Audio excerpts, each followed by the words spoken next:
Sir ಈಗ ಬಾಗಲಕೋಟೆಯಲ್ಲಿ sir ಎಲ್ಲ ಒಂದು 7,000 8,000 ಲೀಡ್ ಅನ್ಕೊಂಡಿದ್ರು. ಬಟ್ ನಿರೀಕ್ಷಿತ ಮೀರಿ ಏನು ಸರ್ 22,000ಕ್ಕೆ ಹೆಚ್ಚು ಲೀಡ್ ಬಂದಿದೆ.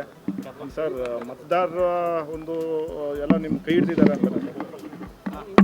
ಬಾಗಲಕೋಟೆ ಜಿಲ್ಲೆಯ ಮತದಾರರು ಕಾಂಗ್ರೆಸ್ ಪರವಾಗಿ ಮತ ಹಾಕಿದ್ದಾರೆ.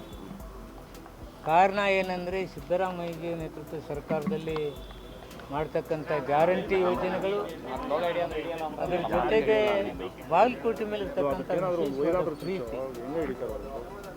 ಎಚ್ ವೈ ಮೇಟಿಯವರ ಸ್ವಭಾವ, ಮೃದುತ್ವ ಸ್ವಭಾವದ ಪ್ರಭಾವ ಹಾಗೂ ಬಾಗಲಕೋಟೆ ಮೇಲೆ ಏನು ಮಮತೆಯಿಂದ ಇವತ್ತು ಮೆಡಿಕಲ್ ಕಾಲೇಜ್ ಕೊಟ್ಟರು, ಅದರ ಜೊತೆಗೆ ಸಂತ್ರಸ್ತರಿಗೆ ನೀರಾವರಿಗೆ 40 ಲಕ್ಷ, ಒಣಬೇಸಾಯಿಗೆ 30 ಲಕ್ಷ ಕೊಡೋದ್ರ ಮೂಲಕ ನಮ್ಮಲ್ಲಿ ಸರ್ಕಾರದ ಒಂದು ಪ್ರಭಾವ ಹೆಚ್ಚಿಗೆ ಇರುವುದರಿಂದ ನಮಗೆ ಸಹಾಯ ಆಯಿತು.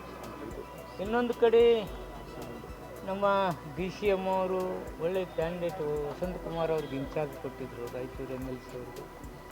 ಅವರು ಹಾಗೂ ನಮ್ಮ ಜಿಲ್ಲೆ ಎಲ್ಲ ಶಾಸಕರು, ರಾಜ್ಯದ ಎಲ್ಲ ನಾಯಕರು ಒಗ್ಗಟ್ಟಿನಿಂದ ಮಾಡ್ತಕ್ಕಂಥ ಕೆಲಸ ನಮ್ಮಲ್ಲಿ ಭಿನ್ನ ಇರಲಿಲ್ಲ. ಜಿಲ್ಲೆಯ ಎಲ್ಲ ನಾಯಕರು, ನಮ್ಮ ಶಾಸಕರು ಜೊತೆಗೂಡಿಸ್ಕೊಂಡು ಮಾಡ್ತಕ್ಕಂಥ ಒಂದು ಚುನಾವಣೆ.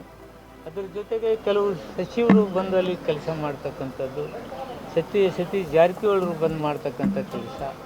ಹೀಗೆ ಮುಖ್ಯಮಂತ್ರಿಗಳು ಹೆಚ್ಚಿಗೆ ಅಲ್ಲಿ ಬರೋದ್ರಿಂದ ಒಂದು ಕಡೆ ಏನಿದೆ ಅಂದರೆ ಎಚ್ ವೈ ಮೇಟಿ ಅವರ ಕುಟುಂಬದ ಮೇಲೆ ಸಿದ್ದರಾಮಯ್ಯಜಿಯವ್ರಿಗೆ ವಿಶೇಷ ಪ್ರೀತಿ, ತಾಯಿ ಹೃದಯದಲ್ಲಿದೆ, ಅವರ ಹೃದಯದಲ್ಲಿ ಅಂತೇಳಿ ಇದೆ.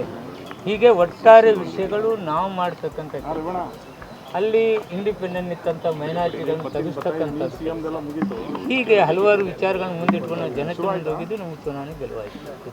ಸರ್, ಈಗ ಅಧಿಕಾರ ಹಂಚಿಕೆ ಚರ್ಚೆ ಆಗ್ತಿದೆ. ಮೇ 4ನೇ ತಾರೀಕು ನಂತರ CM ಬದಲಾವಣೆ, ಚುನಾವಣೆ ಫಲಿತಾಂಶ ಬಂದ ಬಳಿಕ ಎಲ್ಲ ಚರ್ಚೆ ಆಗುತ್ತೆ ಅನ್ನೋದಿತ್ತು ಸರ್. ನಾನು ನಿಮ್ಮಲ್ಲಿದ್ದೇ ಕೇಳ್ತಾ ಇದ್ದೀನಪ್ಪ, ನಿಮ್ಮ TV ಒಳಗೆ ಪೇಪರ್ದಾಗ ಕೇಳ್ತೀನಿ. ನಮ್ಮ ಹೈಕಮಾಂಡ್ದಾಗ ಏನು ಚರ್ಚೆ ಆಗೈತಿ ಇನ್ನೂ ಏನು ಇಲ್ಲ. ಯಾಕೋ ನೀವೇ ಹೇಳ್ತಿರ್ತೀರಿ ಅವಾಗ ಶಾಸಕರೆಲ್ಲರೂ ಕೂಡ ಸಚಿವ ಸಂಪುಟ ಕೇಳುತ್ತಪ್ಪ. ಡೆಲ್ಲಿಗೆ ಹೋಗ್ತಿದ್ದಾರಂತೆ ಸರ್ ಹಿರಿಯ ಸರ್. ನಾವ್ ಹೇಳಿದೆಲ್ಲ ಸಿದ್ದರಾಮಯ್ಯನವ್ರ ಮಗನ ಹೇಳಿದ್, ನಮ್ಮ ಅಪ್ಪನ 5 ವರ್ಷ CM. ನಾವ್ ಹೇಳ್ತಿರೋದಲ್ಲ ಅವ್ರೊಬ್ಬರ ಅಭಿಪ್ರಾಯ. ನಾವ್ ಹೇಳ್ತಾ ಇದೀವಿ ಮೀಡಿಯಾದವ್ರು.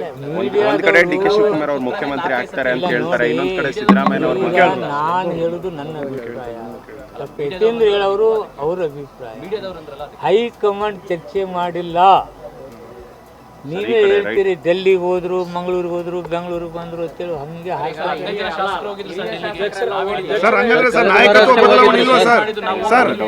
ನಾಯಕತ್ವ ಬದಲಾವಣೆ ಬಗ್ಗೆ ಯಾವ ಚರ್ಚೆಗಳು ನಡೆದಿಲ್ವಾ? ನಾಯಕತ್ವ ಬದಲಾವಣೆಯ ವಿಚಾರ ಹೈಕಮಾಂಡ್ದಲ್ಲಿ ಇನ್ನೂ ಚರ್ಚೆಗೆ ಬಂದಿಲ್ಲ. ಮಲ್ಲಿಕಾರ್ಜುನ್ ಖರ್ಗೆ ಅವರು ಹೇಳಿದ್ರು ಸರ್, ಕರೆದು ಮಾತಾಡ್ತೀವಿ ಅಂತ ಹೇಳಿದ್ರು. ಆಮೇಲೆ ಸದ್ಯಕ್ಕಿಲ್ಲ, ಡೇಟ್ ಫಿಕ್ಸ್ ಮಾಡಿಲ್ಲ ಅಂತ ಹೇಳಿದ್ರಲ್ಲ. ಆ ಡೇಟ್ ಯಾವಾಗ ಬರ್ತೈತೆ ಅವಾಗ ಕರಿತೀವಿ ಅಂತ ಹೇಳಿದ್ದಾರೆ. ಇನ್ನೂ ಅದಿಲ್ಲ ಅಂದಂಗೆ ಆಯ್ತಲ್ಲ, ಇನ್ನು ಚರ್ಚೆನೇ ಇಲ್ಲ ಅಂದಂಗೆ ಆಯ್ತಲ್ಲ. If you like this video, ಬೇಗ ಲೈಕ್ ಮಾಡಿ, ಕಾಮೆಂಟ್ ಮಾಡಿ, ಶೇರ್ ಮಾಡಿ ಹಾಗೂ ಯೋಯೋ ಟಿವಿ ಕನ್ನಡವನ್ನು ಸಬ್ಸ್ಕ್ರೈಬ್ ಮಾಡಿ.